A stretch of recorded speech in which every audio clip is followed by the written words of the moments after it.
Hello my dear students, welcome back to the continuation of our video discussion in empowerment technology. So we are now in the module 2 of the first quarter in empowerment technology. So this is lesson 1, all about productivity tools. So this tackles on the techniques on the word processing software. So specifically we are using the Microsoft Word application. So we are now in the mail merge feature of the Microsoft Word application. So last time we talked about the mail merge recipient and how to create a mail merge recipients or the data sources.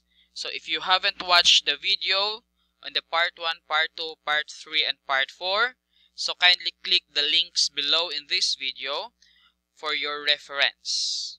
Okay, moving on. So again, as what I have mentioned earlier, that if you have 1,000 recipients, so just click all of these, click this one, so that every list in the data source ma-appeal siya sa listahan sa padalaan. And again, if you have a specific person nga di nimo i-appeal, just uncheck. So meaning once naka-uncheck, dili siya mapadalhan og letter. Okay, you can also sort out. So you can sort that one, sort by the title, first name. So depende kung unsay imo ang gusto nga i-sort out. So let's say first name is either ascending or descending. So you can explore that one. You can also find duplicates if there are duplicate entries. Okay. Then you can also find a recipient. So a specific recipient. Kung kinsa yung padalaan. Okay. Sa 1,000 list sa padalhan, of course, na kay gustong usara. Langan mong iisa-isa pag tanaw kung asa siya. So just find the entry. Unsay pangalan or apelyido. Okay. That's it. So moving on. So after creating your data source and after saving it, then return to your document. So you are now ready to write your letter. So each copy of the letter will mostly be the same. Of course, usara man nga to ang main document. So usara gyud except the recipient data, the name, the address. So kato akong giingon last time. So these items, no, so kanilang sila ang mausob. Kato mga data fields nga to ang gi-mention ganiha. Okay? So those are the changes in your main document, and the rest the same citations, no, the same content. Okay? So you have to add placeholders for the recipient. So later on, hibawa na to na usa ng placeholders.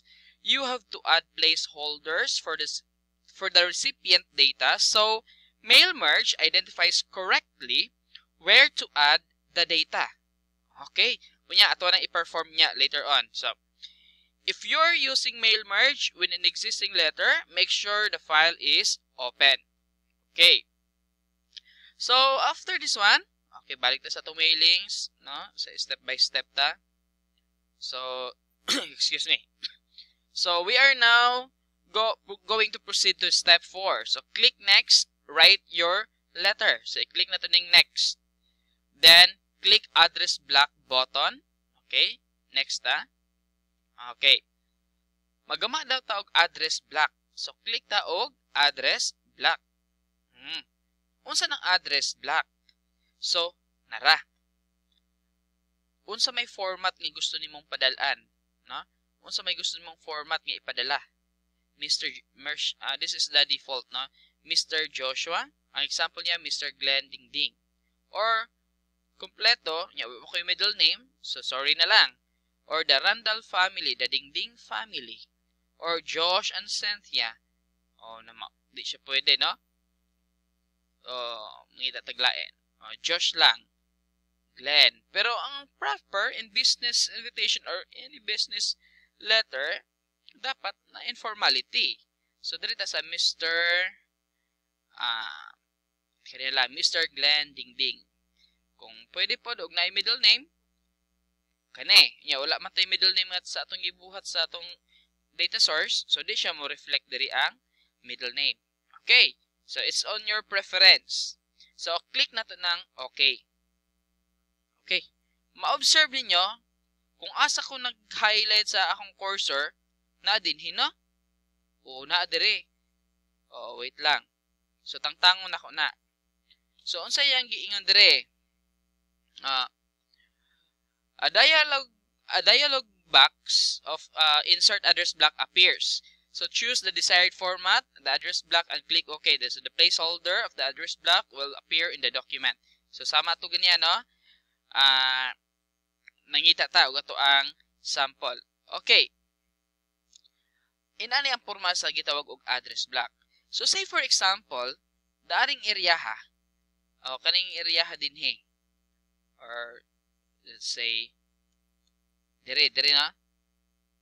Can you follow the cursor? Somewhere in this part. Okay, somewhere in this part. So diha na ko itunong ang ako ang cursor. Dayon magama ko og address block.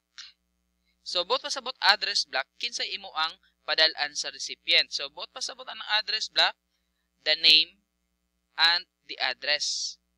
Okay? So together na sila magkuyog. Okay. So kana siya mo gawas. Okay. Okay, balik na diri na. Somewhere din he. Okay. Gaman ako address block. Then mopili ko og usa. So mo ni mo gawas Mr. Glenn Dingding, then the address is Poblacion. When you click OK, ang mugawas lang na is the address block. Okay. So timan ina. So unsay mo sulod din he? Your name and your address. Then next, click the greeting line. So after the address block na po'y greeting line. Unsa man ang greeting line? So diri sa example nato, Dear Mr. Dingding. That is the greeting line. So mopili dayon ka din he. Click na ka sa ubos ani niya. Greeting line. Okay. Dear. Pili ka. To. So duha ang yang default or none. Walay sulod. So po kag Dear Mr. Randall or Mr. and Mrs. Randall. So mopili ka unsa nindot nga format or unsa imong gustong gamiton. Mr. Josh. So diri ta sa medyo formal. Mr. Randall. Dayon mopili po ka comma, colon. Mostly pag diri naka-2,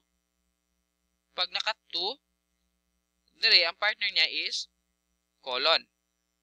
Okay? Pero kung mag-dear ka din he, so diri kasagaran partner is the comma. Okay. So ang mo result is dear sir or madam, no? Or to whom it may concern. For example, to whom it may concern. Ay kanin lang, dear sir, madam. So dear Mr. Dingding. O to whom it may concern, wala, di siya mo preview diha. Anyways, so click OK na to na. So below ani na napud siya another block, the greeting line. So mauna ni karon ang ginatawag natog mga placeholders. Okay? These are the placeholders. Okay, moving on. Nagta. So after this, ana na din siya na. Assuming katunduhan lang ang data atong kinahanglan as of now. So to view your merged data, click the preview results button on the mail merge. Sa mail merge task pane, or on the ribbon to replace the mail merge field with data from your recipients. So pwede, based din sa mailings, para i-preview na to kung okay na ba, pwede na to og preview. So you can preview this one. So remember, kaning duha, diritang tunguran na, mag-focus sa diha. Let us preview. Okay, automatic. Mr. Glenn Dingding, poblasyon, dear Mr. Dingding. Ibalik na to. Address block, this one, the address block. So ito, name nimo og address. Ang greeting like itong dear Mr. So preview. So kana karon ang mo gawas. Okay. Or pwede ka mo click sa next. Actually diri ha, address block, greeting line, pwede nimo ning mag-post page, more items, so you can explore this area. So as of now kanilang duha to ang gigamit sa next. Okay.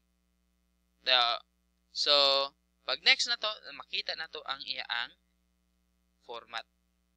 Okay. Then next to complete the merge. Okay. Dayon, edit individual letters. Pag click na to ana, let us say all, tanan.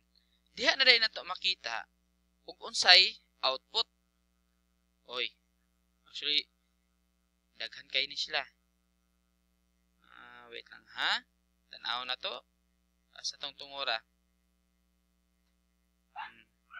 Wait lang ha. Let's scroll down. Kay kaniman nga current file atong gigamit god. Unang dugay kay siya. Okay. Just a little while. Okay. So this means nga tura-tura. Tigawas, Mr. Glenn Dingding. So kinsa may sunod na to ana? Napatay lain ana diri sa ubos. Oh, well, I will cut the video at this point kay medyo kuan siya, medyo taas na siya.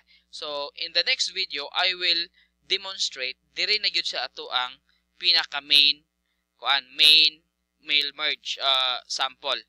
Diri na gyud ta maggama. Okay? So I will cut the video at this point and please watch the next video of this video discussion. Okay.